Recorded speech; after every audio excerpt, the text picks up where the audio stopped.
आरती Maharashtra express news मध्ये आपले स्वागत। तर पाहूया आजच्या काही विशेष घडामोडी। कल्याण डोंबिवली महानगरपालिकेचा अजब कारभार, उधळपट्टी की भ्रष्टाचार, अनधिकृत होल्डिंग मोजण्यासाठी 20 लाख खर्च। केडेम्सचा अजब कारभार। कल्याण डोंबिवली महानगरपालिकेचा अजब कारभार समोर आला आहे। शहरात अनधिकृत होल्डिंग किती आहेत हे मोजण्यासाठी एक संस्थेला 20 लाख रुपये देण्याचे मंजूर केले होते। मात्र बुधवारी पार पडलेल्या महासभेत शिंदे सेनेचे नगरसेवक सचिन पोटे यांनी हा विषय उपस्थित करून त्यावर जोरदार आक्षेप घेतला आहे। हे पैसे संबंधित संस्थेला देऊ नयेत, या प्रकरणी संबंधित अधिकाऱ्यावर ठोस कारवाई करण्यात यावी अशी मागणी नगरसेवक पोटे यांनी केली आहे। या संदर्भात नगरसेवक पोटे यांनी सांगितले की गेली 5 वर्षे महापालिकेत प्रशासकीय राजवट होती। महापालिकेत शहरातील होल्डिंगच्या माध्यमातून 5 कोटीचे उत्पन्न मिळते असे महापालिकेने म्हटले आहे। 20/30 आकारचे एक होल्डिंग भाड्याने दिल्यास वर्षाकाठी 1 ते 10 लाख रुपये कंत्राटदाराला मिळतात। साधारणतः 100 अनधिकृत होल्डिंगचे 120 कोटी रुपये कंत्राटदाराला वर्षाकाठी मिळतात। कंत्राटदार होल्डिंगच्या पोटी महापालिकेला केवळ 5 कोटी रुपये देतो। ही बाब लक्षात घेता शहरात अधिकृत आणि अनधिकृत होल्डिंग किती असा सवाल पोटे यांनी उपस्थित केला। त्यावर महापालिकेने अनधिकृत होल्डिंग मोजण्याकरिता एक संस्था नेमली आहे। त्या कामासाठी 20 लाख रुपये महापालिका त्या संस्थेला कामाच्या बदल्यात देणार आहेत अशी माहिती प्रशासनाकडून देण्यात आली। मात्र त्याला पोटे यांनी जोरदार आक्षेप घेतला।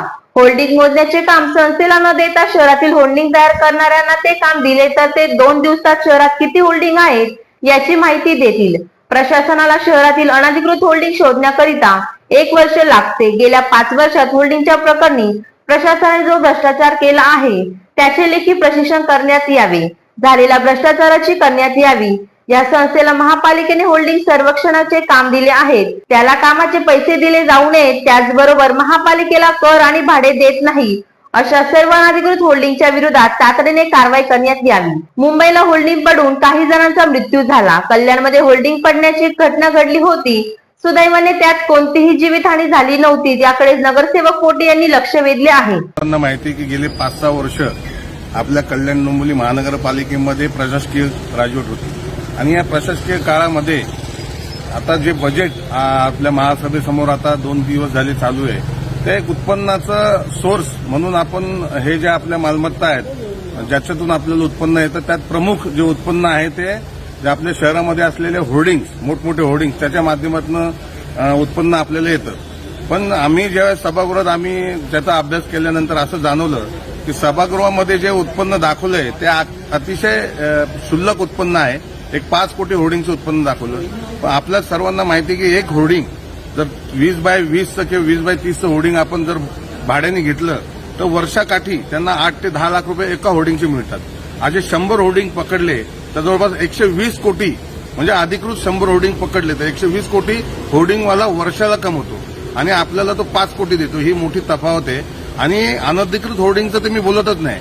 ज्यावेळेस आम्ही अशी मागणी केली की या शहरामध्ये अधिकृत होर्डिंग किती, अनधिकृत होर्डिंग किती, तर त्याची सर्वेक्षण करण्यासाठी एक पीएमसी नेमली महानगरपालिकेने आणि त्यांना ते 20 लाख रुपये फीज त्या पीएमसीच्या माध्यमातून होर्डिंग मोजण्यासाठी दिली होती। तर मला असं वाटतं शहरातले होर्डिंग मोजायला 2 दिवस खूप होतात आणि सर्वेक्षणाची गरज नाही। आपल्या शहरामध्ये असलेले जे होर्डिंग, जे बॅनर छापणारे दुकानं आहेत त्यांना आपल्या होर्डिंग, आपल्या शहरातल्या होर्डिंगची माहिती की कुठल्या चौकात किती बाय कितीचं होर्डिंग आहे। पण आपल्या प्रशासनाला 1 वर्ष अनधिकृत होर्डिंग शोधायला लागतं आणि हा 5 वर्षात जो त्यांनी हा भ्रष्टाचार केला आहे याचं ऑडिट तर आम्ही मागितलंच आहे आणि या सर्व प्रकरणाची ह्या भ्रष्टाचार उच्चस्तरीय चौकशीची पण मागणी केली आहे आणि त्याच्यामुळे ज्या ह्या पीएमसीला यांनी 20 लाख कबूल केलेले आहे त्यालाही स्थगिती देण्याचं आम्ही सांगितलेलं आहे। आणि जे होर्डिंग आहेत अनधिकृत, जे महापालिकेला टॅक्स देत नाहीत, महापालिकेला रेंट देत नाही, असे सर्व अनधिकृत होर्डिंग सर्वेक्षण करून लवकरात लवकर ते काढून टाकण्यात यावे। कारण मुंबईला जी घटना झाली होर्डिंग पडून त्यात काही लोकांचा मृत्यू झाला।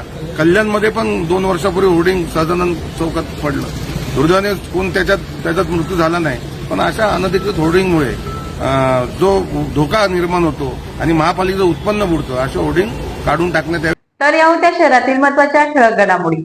अशाच काही नवनवीन घडामोडी पाहण्यासाठी आमच्या चॅनलला लाईक करा, शेअर करा, सबस्क्राईब करा आणि बेल आयकॉन दाबायला विसरू नका। धन्यवाद।